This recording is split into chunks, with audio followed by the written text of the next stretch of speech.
Welcome, ladies and gentlemen. Thank you for tuning in. It's great to have you with us today. My name is Henrik. This is Red Ice Radio. We're, as always, very glad and honored to have you with us. It's always good to be able to speak with you. We are doing a video version of this show today, by the way, so if you want to see that, please check out our website, redice.tv. That's the best place to find more of our radio shows. You can also see our videos, our live broadcasts that we do on the weekends, and also some of our news, of course. Also, please subscribe to our YouTube channel. This is one of the best ways to get some of the latest content directly to you, help get our subscriber numbers up there, and also, of course, spread the word about the show to some of your friends and family. We are an anti-globalist media outlet, fiercely independent, supported by members and supporters like you.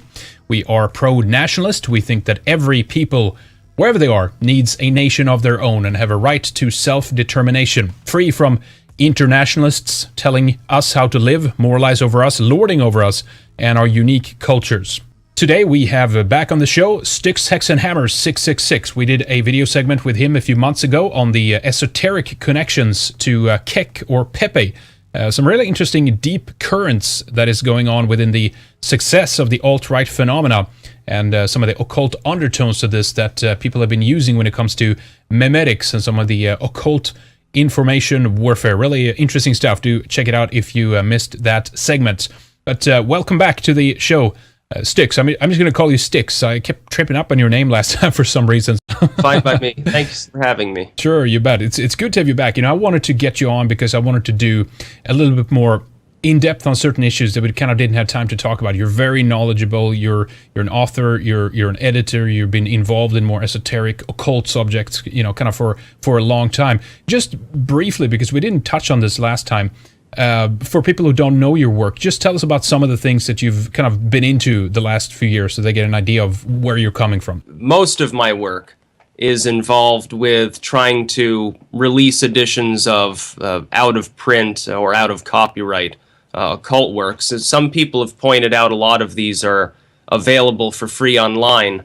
That's true, but these facsimiles, sometimes they're not in the greatest condition. I think there's something to be said for paperbacks. The bibliophile in me wants physical copies of books, not digital. I understand a lot of people do. Others, they want actual paper that they can hold in their hands. I've written several books of my own over the last few years. And in general, just trying to increase people's knowledge of the occult. My opinions on the occult, they're not hegemonic. There are different opinions on, various subjects, of course. I've talked about occultism within the Harry Potter series, the overlap between that and more genuine occultism, the Necronomicon, everything from that sort of Hollywood-esque occultism through the more historical, maybe more, you could say, adequate side of occultism from a historical perspective. And I do this because I'm just interested in people knowing about it. It's something that interests me, too. I wouldn't speak about it if it weren't of personal interest. Very good. So, one of the things that I wanted to address with you a little bit today as well is the things that have started popping up lately in terms of Pizzagate, some of the accusations of, the satanic connections within the elite. And although that I frankly think that there's something to it, maybe we can discuss this in more detail, but I don't think that these people that we're talking about are very knowledgeable in a lot of these kinds of issues. They're very, profane, if you will, in this regard. But they have some kind of romantic idea of what it is. There's something that's maybe appealing within these ideas. It's almost in a way, to make a crude analogy, it's almost in the same way that maybe, you have a Hollywood version of a Nazi, and some people are for some reason attracted to that kind of image of it. And these people seem to be almost attracted to like the cartoon version of like a Satanist or something like that. But with everything, Styx, that we've seen from, the spirit cooking issue with Marina Abramovich to the later emails from John Podesta leading this whole rabbit trail into Pizzagate, what's your kind of overview on this issue, and how have you gone about looking at all of this? Well, I would have to speak about it on the first token, because I've had some people misconstrue what I've said as defending Podesta or Clinton. I don't support these people. I do find the emails he sent to be creepy. I don't pretend to know about his personal life, but the way he speaks in his emails creeps me out too. And I say that as somebody who, believes in all the witchy stuff. It's creepy. He seems to have a slightly bizarre fixation with not just pizza, but, little kids and what they're going to be doing in the pool and things like that. The spirit cooking side is a little different. That's a performance art sort of thing. It's a mock-up of ritualism, but today's modern artists, I use this analogy. It's sort of like the then modern art that existed back in the period of Dadaism or something like that. Back then, the art represented nothing, and they admitted that it represented nothing. That was the whole point. The whole point was anti-art, sort of a statement on culture. It's confused, it makes no sense, it's degraded, and we're sort of reveling in that fact. Today's modern artists are simply less honest Dadaists. That is, their art also represents little to nothing, but they pretend that it does. They say, oh, it's up to your interpretation. What Abramovich's, I don't know if I'm pronouncing that correctly, what her spirit cooking stuff represents is the pastime of maybe the bored soci-elites, the bored political elites. They want to feel like they're part of something spooky. They want to get that sort of roller coaster experience, but they don't actually want to go to an occult meeting because it would scare the piss out of them, honestly. If they understood what the occult actually was, they wouldn't even be involved in what they're involved in, because they don't have the self-control for it. If we assume that Podesta, for example, and I don't make this assumption because it would not be fair under our legal system, you're supposed to be considered innocent until proven guilty. He's probably guilty of a million things, but I have to assume that he's not. But if we assume for a moment that he's a pervert, that he's utterly corrupt, his actions in being so preclude self-control. He would be, if he's a pedophile, for example, while he's going out and harming, it's an urge, a destructive urge within him that at some point could get him thrown in jail. I've had this problem with people who talk about Crowley, for example, or Crowley. Right. He was an opiate addict. He didn't have the self-control to beat that addiction. How would he have the self-control to study the occult? So from the occult angle, I say I don't believe that many people in D.C. have the self-control or the urge, the drive or the urge, the self-control or the patience to study the authentic occult. If they're studying anything, it's more like Anton LaVey's stuff. Anton LaVey's dark rituals, they're atheistic. They were a mockery of the Catholic Mass. People who are trying to blame Satanists of all groups, if you want to blame occultists and say there's some elite cabal practicing dark magic, at least you're identifying that occultists are intelligent enough to organize such a thing. Satanism doesn't even include that. Satanism is literally atheism with a floor show. Anton LaVey was a pervert too. He just wanted to see women nude on the altar, so he said, hey, conduct a dark ritual with me. Here, get naked. We'll blaspheme Jesus Christ. And there you go. He got to see their boobs. That's essentially what it boiled down to within the Church of Satan and still does to this day.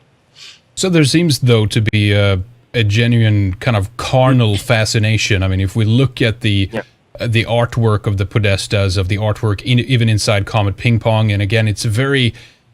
I mean, there is something there that's extremely creepy, and there is a fascination with young children and these kinds of things. And I mean, I think in the emails there's definitely something to this code word. I mean, they wouldn't use these words with like pasta and cheese in the way that they do if it wasn't something there.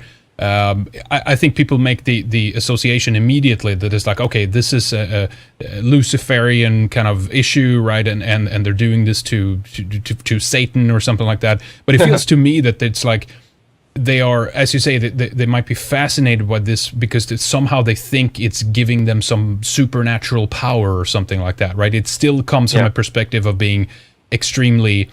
in their mind, rebellious. They want to rebel maybe against Western values and Western society, and they equate that with Christianity, for example. So they go in the opposite direction of what they think that is. But having said that, though, there's something with the carnality to this which is extremely disturbing. What do you think about that? It seems so.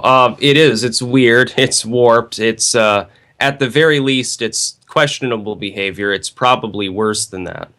The thing is, the fact that Podesta or people around Podesta would be perverted, let's say they are, and You can make a seasoned argument for that. Let's assume they are. That doesn't necessarily mean they have an understanding of the actual occult. Any imagery that they would be using, if we assume spirit cooking is the sort of stuff that they're into, it's a mockery. It's a mock-up ritualism. It's like if you take the Ouija board out and you conduct a seance and you turn around and say Bloody Mary in the mirror and you read up all the creepypasta posts on X or something like that. It's not the genuine occult. It seems like it. It's dark and spooky. It has all the trappings of the occult. That's why it's been perpetuated, because it's basically occult light.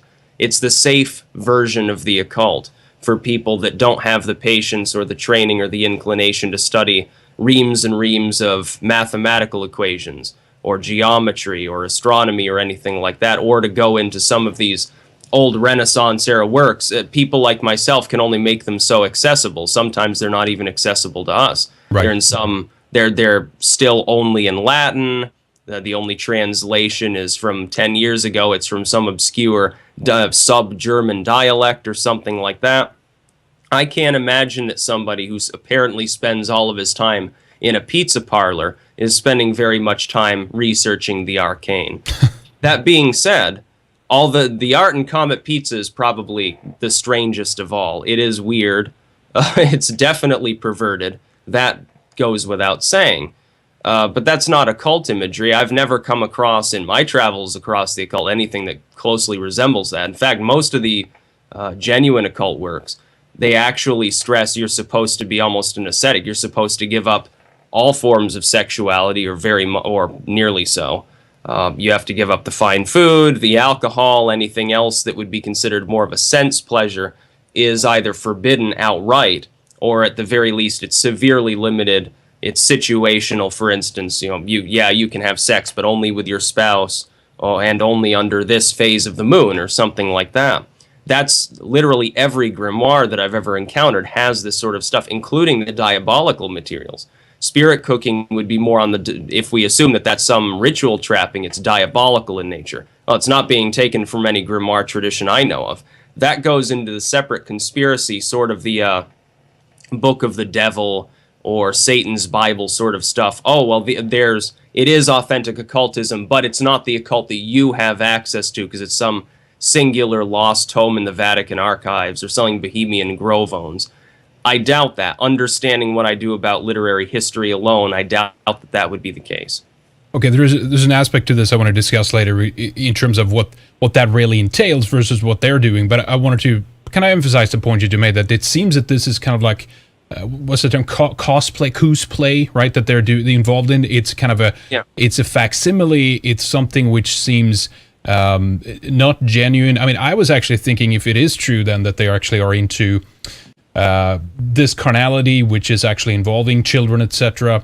I was thinking maybe there is actually a connection to them trying to frighten children with this kind of almost stereotypical, devil worship and imagery and things like that. I mean, I don't know if you recall, but even in Fear and Loathing in Las Vegas, they were very high into the drug culture. Of course, Hunter S. Thompson and these people, and they described something called adrenochrome, where apparently they kind of tortured victims, I guess, or frightened them, and then they were actually, I don't know if it was the blood that they were drinking or if it's just the fluid from the adrenal gland or something like that, but apparently that is some kind of super high or something like that, and who knows, maybe this is an outcropping of what they're involved in when they're involved in some of the satanic rituals and stuff. What do you think?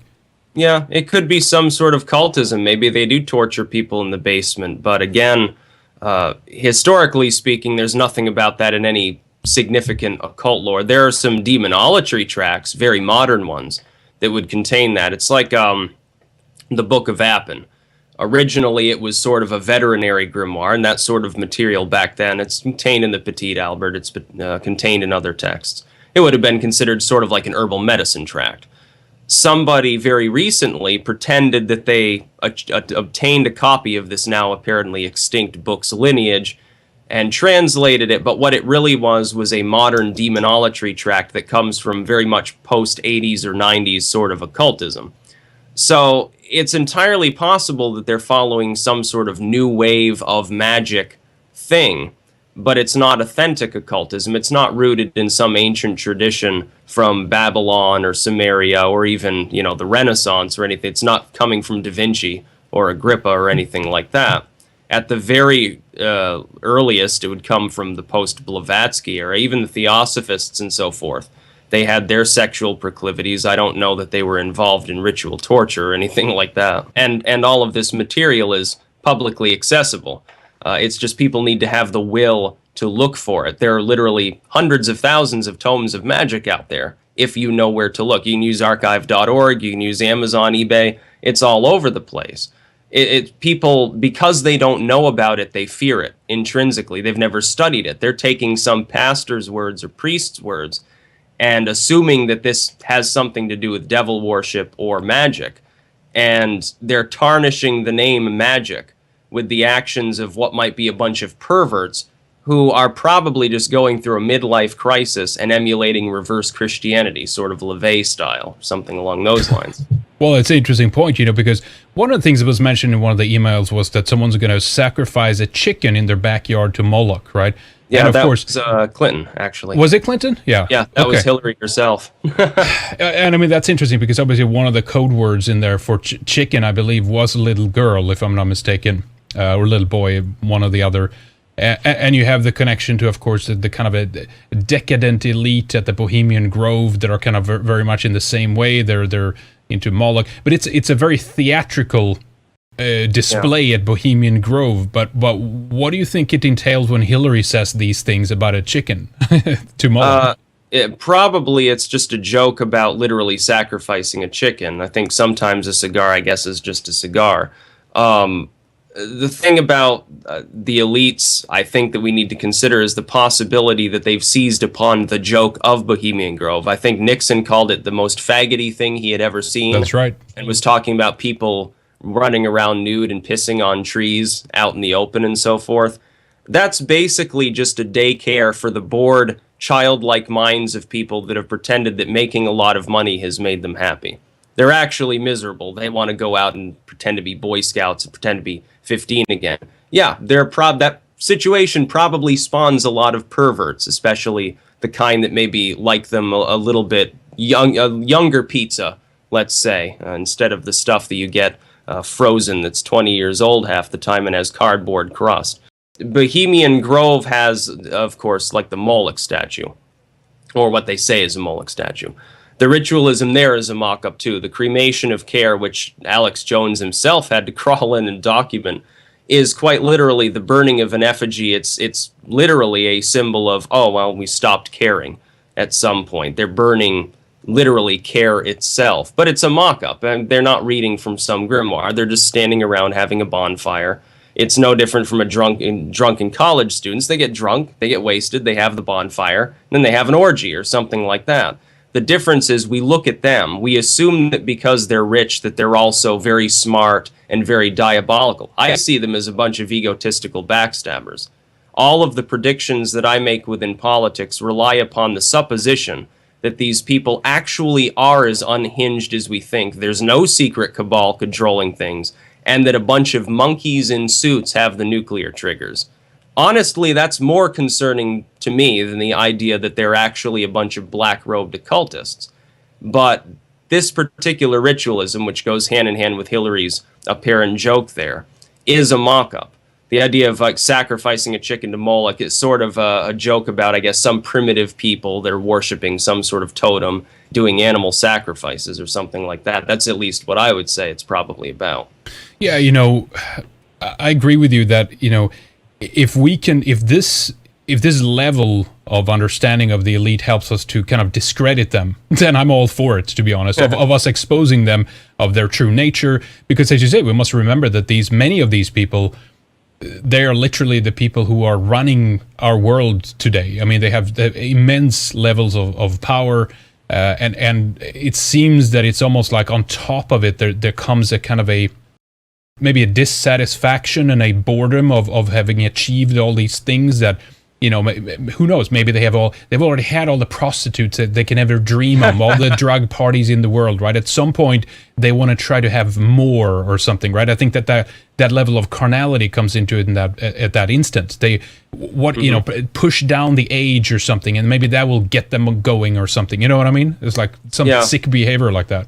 And did you notice the media has done relatively little for years and years? It's not like the whole Bohemian Grove sort of satanic conspiracy stuff is new. It's always been fringe, but it's not new. They did nothing for years and years to discredit it until people proclaimed that they were sexual perverts. Now, what I see in that is this. The elite would rather you and I and your viewers and everyone else under the sun, they would rather us believe that they're large and in charge and part of a cabal than for us to understand that they're just as confused, hopeless, and nihilistic as many other people in the world.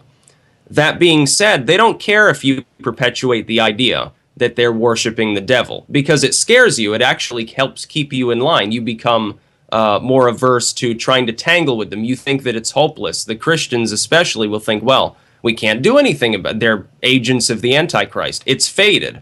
We can be religious all we want, but all we can do is pray. We can't vote them out because we'll never successfully get rid of them. They'll ignore any maverick candidate that actually comes along that seeks to liberate them from this crap. We can't stop globalism. It's inevitable. There will be one world order under the 666 beast sort of stuff. And they become pacifistic. They don't fight back. That their level of corruption is so sheer that when it's actually spoken of, it's spoken of in spiritual terms. And they love it. But when you start suggesting that level of criminality, when you suggest that there's the possibility that some of these people, Anthony Weiner, I'll speak about in a second here, are perverts, that's when the legacy media decides to rise up in rank to defend them, because, oh, crap, there goes all our money if these people start going to jail. I think the most damaging bit of evidence was when WikiLeaks, and I trust WikiLeaks, and most people, I guess, who are sane to some extent do, when they compiled that infographic from Reddit, which I don't use, by the way, in full disclosure to the 4chan audience. I don't use Reddit, never have, just as an aside. That infographic shows Anthony Weiner involved directly or indirectly with a group in Haiti that was apparently blamed for child trafficking. Now, Anthony Weiner is the spouse of Huma, the number 2 person under Hillary herself. Anything Huma Abedin's doing, Hillary's going to know about it.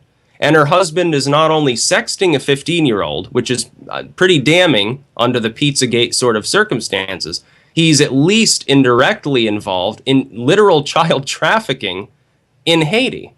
While the ex-president of the Senate of Haiti, not a few days before, comes out and says, oh yeah, they were using their, what was it, NGO or whatever it was in Haiti, their charity movements, to smuggle drugs.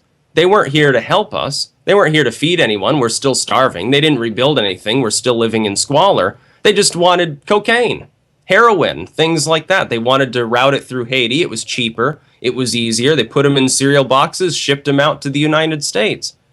So we've got to think about this logically. There's definitely scandal here, something they're being protected for.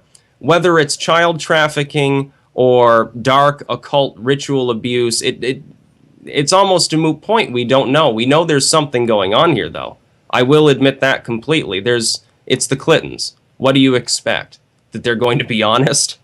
I don't think so. No, I mean, they've been running the drug business in America for many, many years out of Arkansas, and there's a whole, back in the 90s, there was a lot of good research being done on these kinds of issues. There's still a lot of documentaries actually online that I recommend people look up, like the MENA Connection and these kinds of, YouTube videos still up there. A lot of interesting stuff that really implicates or demonstrates how deeply involved the Clintons really are in this sense.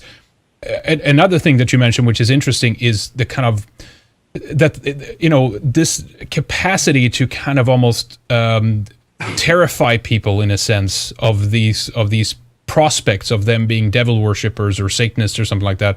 I mean, that in itself kind of is an occult warfare of sorts, of psychologically instilling people kind of a sense of fear that they maybe it makes them seem more powerful than they actually are. Now, I'm not saying that, of course, that all of this with Pizzagate is fake news, as you say. I think that the reaction that we've gotten to Pizzagate is that the mainstream media has now started to go after. I mean, this comes in the wake of Edgar Madison Welch, of course, who actually walked in, if we were to believe that story, walked in with was an AR-15 or something into Comet Ping Pong, the pizza joint, and apparently started shooting around. Again, we don't know from the outside. We don't know what the hell happened in there, or what actually who this guy is. So there's a lot of questions there. But my point is, the reactions to this was basically, oh my God, this is fake news and it's actually hurting real people, right? So we have to put a stop to this. Several people that talked about Pizzagate were getting their videos censored on YouTube. Facebook is now starting talking about having credibility ratings on articles. Google is going to develop some kind of algorithm that's going to tell us whether the story is accurate or not. So it seems that however we view this, they're using the Pizzagate thing to really spearhead the kind of censorship that we've seen, in the wings for a long time, right? Yeah. How convenient it is that both the legacy politicians and the legacy media get to shield one another because of this issue. When you want to know who is conducting something, look first at the person who's benefiting from it. So when someone gets murdered, who has the motive? You look for a motive, obviously, if you want to find who is responsible, because it's more likely that it was someone with a motive than that it was just some random psycho shooting people. If we look at what's happening with the so-called fake news, which encompasses, coincidentally, everything that's not funded by the same corporations that paid for Hillary Clinton, if we look at the treatment of these issues by them, they're almost ignoring the original claims. They're saying nothing about them. All they point out is, it's fake, it's a conspiracy theory, oh, and by the way, somehow the Russians were involved. And you should be scared of them because they were, I guess, communists 20 years ago. That's become their universal cop-out, but the damning part is they laid the groundwork for this before any of this really mattered. The legacy media wasn't even really talking about this. And all of a sudden, we get the wild claim on right after the first leaks began to happen from the Clinton campaign. People need to think about this. The first leaks happen. Immediately, Clinton says, maybe it was Russia. And what's his name? Kane, or whatever his name was, is her running mate that nobody remembers already. He comes in and says, it was Russia, and these WikiLeaks drops, those are doctored, and this is fake news, blah, blah, blah. It's because they're terrified of the fact that people have their info. They're probably laying the groundwork because they're afraid there are more leaks coming. They're probably terrified. Now, another thing people need to ask, because the Russia stuff is the second layer of propaganda on top of sort of the Pizzagate Satanism stuff. If WikiLeaks is an agent of Putin, and Trump is Putin's friend or pawn or partner, whatever he is, why are they also going after John Bolton right now? Why are they also going after the Tillerson there and all these others and dumping documents on them? Of course, Bolton was a big Iraq war figure. Why are they dumping? I would think they wouldn't want to denigrate Trump's cabinet picks, and yet they're dumping this material too. And it begins to denigrate, actually, the argument that Clinton made all along. I think what the media is doing is trying not to report on that by instituting all of this other witch hunt crap, this sensationalism, to distract people from what's actually going on. Because if they wrap their heads around the fact that WikiLeaks especially was telling the truth the whole time, Clinton would be in a jail cell. They're trying to protect her to some degree, I think. I think there's something here. I mean, this ugly head of pedophile networks have reared its head so many times through history, from the finders out of Washington, D.C. to this, the investigations that John DeCamp did out of, Nebraska, of Boys Town and these kinds of things. There's a lot of shady, weird, disgusting things here, connecting with Jimmy Savile and these networks that are global, basically. So there's something here that I think that they're afraid enough of that to kind of basically, because we saw a reaction after Pizzagate, which was interesting. It was basically, oh my God, this is, real people are getting hurt and we have to stop this. And this really, when they cranked up, the issues about fake news and things like that. And it seems that this was enough of an issue that people started looking into and picking apart, that it can open up a lot of things. It can drag a whole lot of other issues with it down, because Podesta, that whole thing open all these avenues that people have now consequently started researching. And of course, Pizzagate is not the only issue that I definitely grant people, but it's a central issue, I think, in terms of how deep this goes, and really what the nature of the globalists and these internationalist elites that we're dealing with, Styx. Yeah. And every time the very materialistic political elite that makes money off of drugs or human trafficking, which they do, it's fairly clear, indirectly or directly again, every time a scandal gets close to unraveling somebody that could cause the whole house of cards to topple down, who do they blame? Devil worshippers.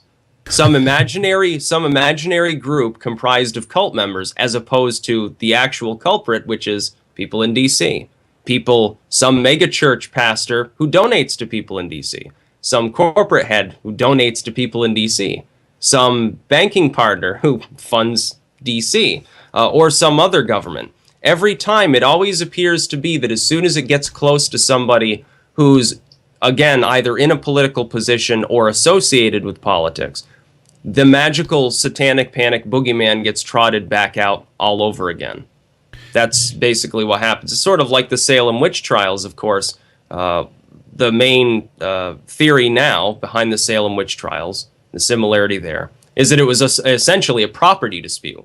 And the claimants of witchcraft were using their daughters in order to indicate that all of the people whose properties they wanted or who could challenge them politically within their community were witches. And so they had to be killed. Well, once they were dead, and I think there was one individual there who refused to admit that he was a witch, and so they pressed him to death, and they never got his property. They got all the other properties that they wanted, though.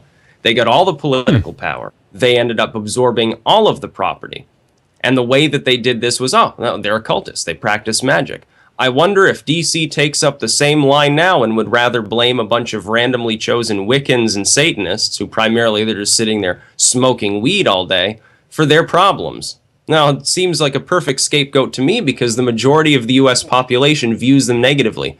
They use them as a scapegoat. They would use some randomly chosen kid who wears the leather jacket and listens to Metallica and praises Satan all day or something like that. They'll use them as a scapegoat. My child disappeared. Oh, it must have been that local lunatic that sprayed the swastika on the grave that time. And it sounds a lot similar, too, to the magical Nazis that are dreamed up, in the wake of Trump winning. All of a sudden, swastikas are everywhere. That's right. All of a sudden, every Jew is at hazard. All of a sudden, every minority is at hazard of being deported. And hate speech just seems to proliferate so massively. But look who actually benefits from that. It's not Trump supporters. It makes them look insane. It's not actual nationalists. It makes them look like a bunch of friggin' lunatics. No, the people who benefit are the people who don't like those groups, people that lost the election and are now very afraid. Yeah, that's a good point. I mean, keep in mind here, too, the kind of rhetoric and mentality that the pastors have been, spewing from their culprits. Yeah. These Zionist pastors, ever since the Schofield Bible, have manipulating the Protestant majority in America to support a foreign policy which is completely alien to American interests. I mean, let's go back to the bigger issue here. The Iraq War, the war in Libya, Afghanistan, all these kind of wars that really have... that's the fake news right there. These are the big issues that the mainstream never touch on. They never discuss any of these kinds of issues. And these are, of course, here is where you have the death toll. Here's where you have the justification for the drugs being run all over the world. It's very interesting. Yeah, 500,000 nationalists in Iraq get burned up alive, basically, by Al-Qaeda, and, in the crossfires, our own troops move in through shock and awe.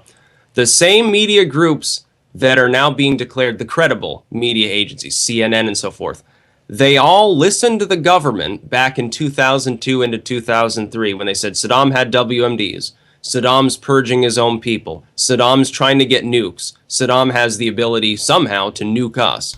And everybody listened to that in the wake of 9/11 because they were afraid, honestly. What are they trying to do now? They're trying to make people afraid, honestly. They all listened to them. The legacy media regurgitated that to the public, got them all whipped up, and then said, the government has evidence of all this, but don't ask for it because, it's classified, just like they're doing now again with the CIA and Russian involvement in the election. They said, we got to go march off to war. and then Bush comes out, mission accomplished, a few months later, like that was ever true. They're trying to pull the same lie again. Unfortunately, it's probably going to work because people watching this are probably awake. They're watching it online. They're tech literate. They're checking out social media. On every social media platform, the lamestream media is losing handily. They get their ass handed to them in every comment section if they haven't shut comments off. And if they do, they don't get shared around as much and they die anyway. So it's sort of a lose-lose for them. But a lot of people still watch TV. Back, I can remember, shock and awe era, everyone was tuned into like live CNN on their color TVs, the old ones that made buzzing sounds when you just turned them on and so forth. You know, there wasn't all the technology we have now. They were watching it live on TV. That means that the information, so-called, that they got on that was coming from the legacy media, the same legacy media that right now is telling you Pizzagate, number one, isn't real. Don't think too much into perverted stuff. Number two, every other news source is fake. You shouldn't listen to them. And by the way, just ignore the fact that we told you the Iraq War was a good idea. Clinton too, oddly enough at the time. They're trying to pull the same lies again on people. They don't even realize it half the time. Kind of a side note, which I find interesting, is the alignment that seems to happen with the kind of an anti-globalist coalition now that Trump has kind of really spearheaded around the world. I mean, he's actually opened conversations with a lot of leaders that previously were kind of locked out by the foreign policy that America has held. Even Duterte, for example, in the Philippines, which has actually been very hard on cracking down on some of these drug networks. I mean, you probably recall, Styx, that, you know, before America invaded Afghanistan, the Taliban had actually put a lot of suppression on the opium production in Afghanistan, and actually post invasion, that's when the production started up again, and they've shipped out opium even in body bags out of Afghanistan and these kinds of issues. Mm-hmm. So there's a financial incentive by the globalist elite to kind of to keep these puppets in place, to keep all these people playing ball. But I think with Duterte, with Trump, with a couple of leaders that are on the rise right now in Europe, we're seeing a shift right now, actually. We're seeing, they might not be perfect, I'm not saying that, but there's something that goes in a different direction, which is very encouraging to me. What do you think about that? Yeah, I would agree. They would be mild reformers I mean, you know, if you believe in nationalism, most of these people aren't even civic nationalists, honestly. But the reform is going in the right direction. You've got to take care of globalism before you can decide what else you're having anyway. That's Europe's problem. Europe has both far-right, so-called, and far-left regimes. Economically, totally different. Socially, they're totally different. The EU tries to lump them together and tells them they can't self-determine. When the EU cracks apart, it doesn't really matter whether they end up socialist regimes or populist regimes or what they end up, because they'll be deciding that for themselves. Now, Italy is going in that direction. Austria narrowly avoided joining sort of, you know, the liberation movement of the world against sort of this force of overarching corruption. France, we have to wait and see. Taiwan, I think right now would be another testament to what Trump's doing. For a long time, China has been sort of the supplier in globalist trade. And he pointed out, and I think he's right here, that the intent of the TPP, other than not really being a trade deal in most aspects anyway, was to draw together Asia, eventually admitting China, to allow China to ship its goods out even more inexpensively. Maybe we'd be the ones in Africa right now, and they would ship direct to us because it would be cheaper to do so. Again, right now they're trying to colonize half of East Africa. People don't know that either. And the Africans, by the way, are getting tired of it. They're turning into nationalists. By recognizing Taiwan, and even questioning the idea that there's just one China, Trump is throwing a wrench in their plans and trying to bring them crashing to their feet. And the funny part is, China's the original gangster of globalism. Tibet is its own sovereign nation. Taiwan at this point is its own sovereign nation. Mainland China is essentially just a communist bloc of rebels that broke away from the original liberalized Western government of China that's now in exile in Taiwan. Trump has done what no president's done in many years, which is recognize that to be the historical fact. He's not even directly confronting them, and look at how hot under the collar they're getting.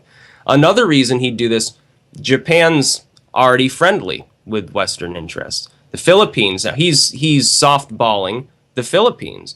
Obama would rather say, oh, human rights abuses, terrible things. That's because so many Western businessmen, middle management consultants, when they get their 2 weeks off, they go out to the Philippines or Thailand and they hire underage prostitutes and snort cocaine. I'm not surprised that they're tired of that. I'm not surprised that they're tired of being used by this system. They don't want to be anybody's slave. They want to have their own nation. They want to have their own pride. And they have a right to do that. Yeah, absolutely. That's a good point. Do you think that there is a particular kind of ideology on the part of these globalists that we're working with? I mean, we can tie this back again to the supposed satanic connections or all of this, or if you're seeing that this is simply like we have puppets in place that are basically, they're decadent. They have their own carnal needs and desires. Many of them are probably drug addicts, the worst, kind of people we could ever imagine. They individually might not be very driven on in an ideological sense, but someone in the hierarchy or in the shadow elite, if you will, I think they have political agendas. They want to see something come out of their economic policies and all kinds of things like this. What do you think that would, if we could pinpoint that, if we could kind of profile what kind of world they want, what do you think that would be? Would it be this global liberal world order that we've seen in the last 20 years emerge? It's very difficult to tell because globalism is beginning to break down. And if they had that level of supreme organization, I can't imagine they would allow it to do so. What I think is that there are different groups that want different things. Theocrats want theocracy so that they can take money from people. Monarchists want monarchy so they can take money from people. The sort of social justice warrior authoritarian left, they want socialist regimes so they can take money from people. Even the right-wing regimes around the world, where they're involved with globalism, they want the same thing. Though the only thing it boils down to is they want money and they want the ability to basically be left alone to do what they want. They just want more wealth, and they want to be able to use that on various luxuries. The only way that all of these groups can have simultaneously this happen is for them not to really care too much about ideology, so long as it brings wealth. It's like, who cares that North Korea is run by national communism? Kim Jong-un has his wealth. He doesn't care if people starve in the process, which they do on a regular basis. He doesn't care. The South Koreans don't care. They've got theirs. Their government has theirs. They just kicked their, President or Prime Minister Park there, and they impeached her. Now they're seeing whether they're going to remove her. She was part of the same kind of corruption scheme. What they try to do is they present a smiling face to people and say, oh, we're so great, we're better together, blah, blah, blah. Oh, world trade's so great. It never trickles down to anybody on any side. The TPP's purpose is a sort of a prime example. The TPP would not have enriched the lives of 99% of the population of any member state, including the Chinese if they had eventually been admitted to it. It wouldn't have benefited us, wouldn't have benefited Malaysia or Japan or any of these groups. The point was to fix the industrial systems, draw them into loose central planning or interventionism, at least at a higher level, so that they could extract more money from the situation, so that they could literally enslave people. Styx, do you think that they're going to continue running with the kind of the satanic panic? I mean, that was big was that 80s that was really kind of coming up to the surface? I don't know. That was 83 or 84 through the early 90s. Something like that. Yeah, exactly. And I mean, do you think that they're going to try to steer things like Pizzagate in that direction, or are they just going to try to cover it up and kind of muddy it and just say this is lies and fake news? Let's not touch on any of the proof that a lot of independent investigators, internet sleuths have been doing, and I mean they've been digging up some pretty interesting stuff. And as you said, the mainstream media, all they've done is basically, without countering any of this proof, they just say this is lies and it's all made up. These are crazy conspiracy theories. And in fact, we're going to actually shut down your freedom of speech as a result of you trying to address these issues. So which one of these do you think they're going to play out here? What hand? I think that they'll give it up within a few weeks or months. The reason being people will get desensitized to it. It's like a political campaign. You make a winning message, you use it. You hammer it home a few more times. When people's interest begins to wane, if it does, you drop the issue. Trump did this several times. He used different slogans over time. When he found one that really kept working, he kept using it. Fake news works better than many of the things the media has concocted in its brainless mind in the last few years. They'll keep running with it for a while, but it's going to lose favor. And the super saturation of social media is going to help that happen. People are going to hear it so much for the next few weeks that even people that really believe it are going to stop thinking about it very much. This is another thing that's destroying the legacy media. They need things to be in the news cycle longer because it takes them millions and millions of dollars to put on their day's programming. So if they don't hit it home, and they can't keep it in the cycle without having to repeatedly hit it home and dream up new information, new catchphrases, new slogans, the internet can do that real cheap. The internet can do that for a few bucks. There are millions of people. Many of them have very little money, and yet they can go completely viral. The mainstream media, in order to get the same amount of attention, needs to plow millions of dollars into it. The fake news thing was fed to them by the government. I don't believe what the CIA is saying right now. I don't believe what any of these people are saying. I'm sure most people don't. And they're going to lose out in the long run. They're going the way of the dinosaur. It doesn't even ultimately matter. The legacy media is dying. They'll become internet only over time. They'll begin to wane further. They'll get outcompeted. They'll try to go grassroots. They'll have CNN people or something. They'll have they already have stuff like that, Yeah, they'll proliferate that because it'll work better for a while, but they'll still lose out in the end. Yeah, that's right. That change can't come fast enough, if you ask me.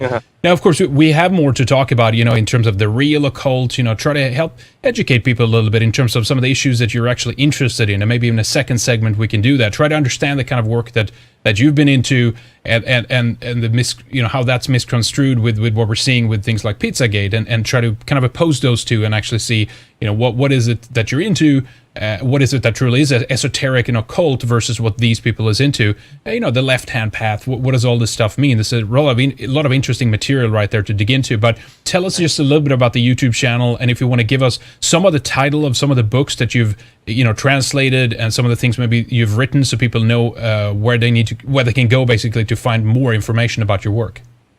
Well, my YouTube channel is eclectic, so I speak about politics, current events in general, if anything strange happens in the world, the paranormal, the occult. I'm branching out into more entertaining content now as well.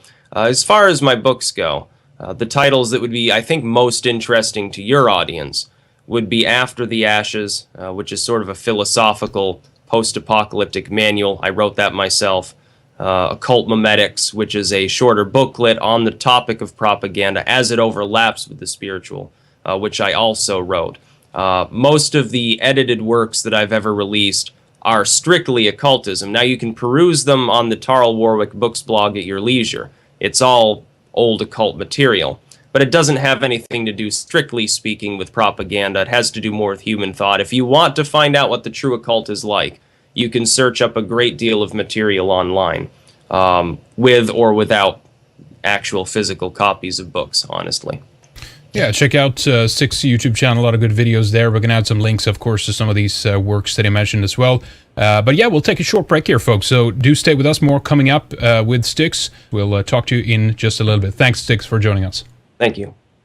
Well, folks, we'll continue with Styxhexenhammer in the second segment. Do join us. I want to get deeper into the esoteric and occult works that he's been involved in the last few years, and give you a chance to better understand some of these real esoteric concepts and some of these works, as opposed to the kind of cosplay Satanism that we see from these degenerate and decadent elites. I think it's important to spend some time on this issue and give you a better idea of how, these things kind of differentiates. As you know, if you've ever been personally involved in a media story ever, you know that if the mainstream media even do cover a subject, they never cover it well. They either always intentionally lie and obfuscate and make things up, or they just misrepresent because simply they just suck at what they do. This is the fake news, of course, that is so much talked about right now. They're trying to hoodwink us into believing that, and gaslight us into believing that what we're doing is fake news and what they're doing is the real news. So don't buy it. Don't be fooled by it. Do support independent media. Help us grow like never before. And you can do that by going to our members' website, redicemembers.com, and signing up for a membership with us. It's only €6 per month. We have from 3 months up to 2-year subscriptions available. And by the way, the euro is like almost equal to the dollar right now. So this is a good time to come aboard. And with the membership, you not only get access to all our radio shows in full, both hours. We have over 1,000 shows and growing each week. We also have video material, we have films, we have Red Ice TV, a live TV show that we do on the weekends, and we have only done 21 of those shows so far. We are really just getting started. And on top of it, we're bringing on more reporters, correspondents, we're doing more public live broadcasts, so do help us grow with a membership or a donation, and we can continue to expand and bring you more interesting and important material, so do consider it. But yeah, thanks folks, we'll be right back after the break. We'll see you on the other side. Stay tuned.